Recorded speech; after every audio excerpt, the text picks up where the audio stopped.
Let's talk more about children on social media. They're not supposed to be on social media to the age of 13, but huge numbers of them are, even from the age of 3. What on earth is going on, parents? What are you doing? However, new suggestion from, or plan from Ofcom and their head, Dame Melanie Davies, the Ofcom chief executive, they're the media regulator, is to be regulating who can get onto social media, and that is requiring under 13-year-olds to have to show some sort of facial ID, so either a facial ID to log in or showing a proof of their age with a passport or something like that. Tough new age checks would mean that if you don't, you cannot be on social media. The idea is to protect children from online harms, seeing pornography, seeing violence, and also being affected by algorithms which affect adults as well, which drive them to sites showing self-harm, suicide, anorexia and the like. Well, let's talk about this with our next guest, former Chief Inspector at Ofsted, and that is Amanda Spielman. Good morning to you, Amanda. Good morning, Julia. Thanks for joining us. Everyone wants to protect kids. That's a good thing. And we know that we've got, the father of Molly Russell. We've got the mother of Biana Jai speaking out and calling for more protection for children. But is this the answer?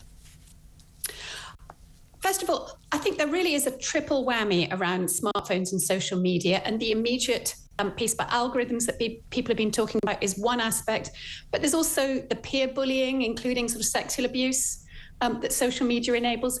Just the distraction from normal life learning experiences that build independence, having little part-time jobs, and from studying. We know that it's a huge distraction from learning.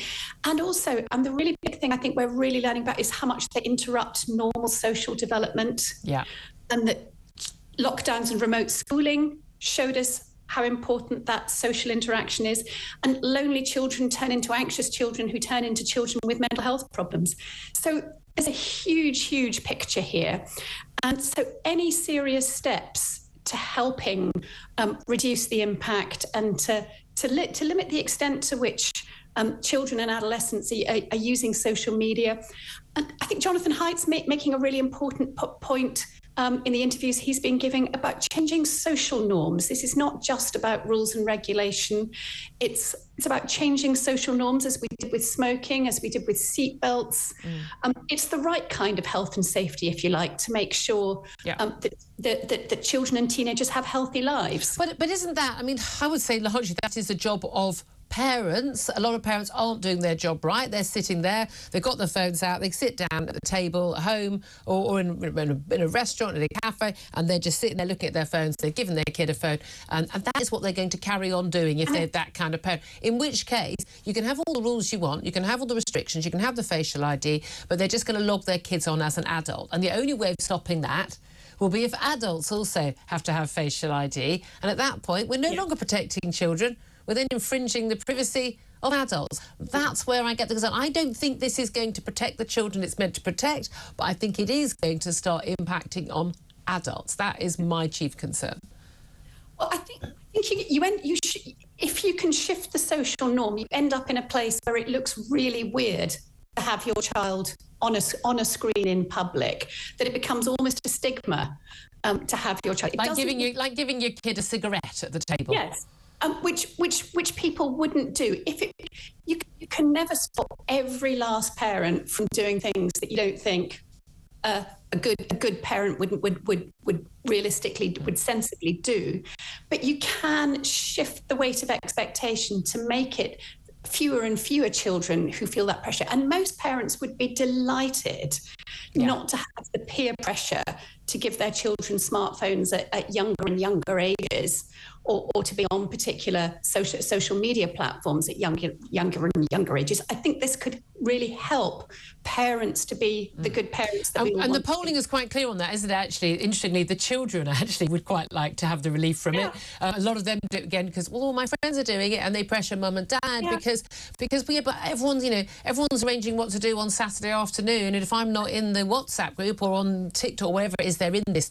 Whatever I say, they'll have moved on to something else by the end of the conversation, Amanda. You know that and I know that. I know that. But the key thing is here is kids get around this stuff. It's like we have laws about, kids accessing cigarettes and alcohol. I hate to tell you, there are a load of teenagers who smoke and drink. Some of them with their parents' permission and help. So we know, their kids see under 18s films and the like. So we're not, I accept we're not going to stop it all, but given that most kids are more tech savvy about their phones and social media than virtually any adult, realistically, is this going to make a difference, or aren't kids just going to be able to get around this? There are very few rules that nobody can get round. Yeah. 13 is quite a good cut-off point. In a way, it recognises that adults don't have total control of everything that teenagers do. But primary age children, the first couple of years of secondary school, I think it's realistic to expect a reasonably high level of parental control and supervision in those age groups. So it is a difficult balancing point, and I think idealism can be the enemy of pragmatism here, of getting to a sensible balance that does help protect children without taking us into a sort of extreme over-controlling environment. Okay. I just don't know how you could. How someone says, "Well, I'm 18. Oh, well, in that case, you're 16. I don't need to have facial ID." Fine, that's what everyone's going to do, unless you also require facial ID for adults. I don't see how this could possibly work without requiring facial ID for adults. Now, a lot of people would say they don't want people being anonymous on social media, but actually, a lot of people want whistleblowers, people who are it's not just what happens in this country; it's what happens in other countries in terms of people's ability to speak freely is really important.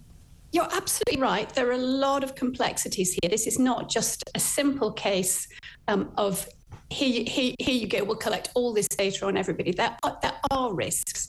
But we are quite sophisticated now in thinking about those, in weighing them up. I don't believe it's beyond the wit of all the clever people working on this to come up with a sensible balance. I genuinely do. Every single policy that's been put forward, I think actually it is definitely beyond the wit of those people to come up with it, because I don't think they are concerned about those things. Can I also actually find about the algorithms, because we touched on that, but it's actually a big part of this Ofcom report, and what they're saying is about the algorithms that youngsters see, which can they're algorithms that drive them making money, which is keeping eyes on the screen. You're driven towards if you look at self-harm posting, you'll be sent to more of those. And we saw that Molly Russell saw tens of thousands of those sort of postings.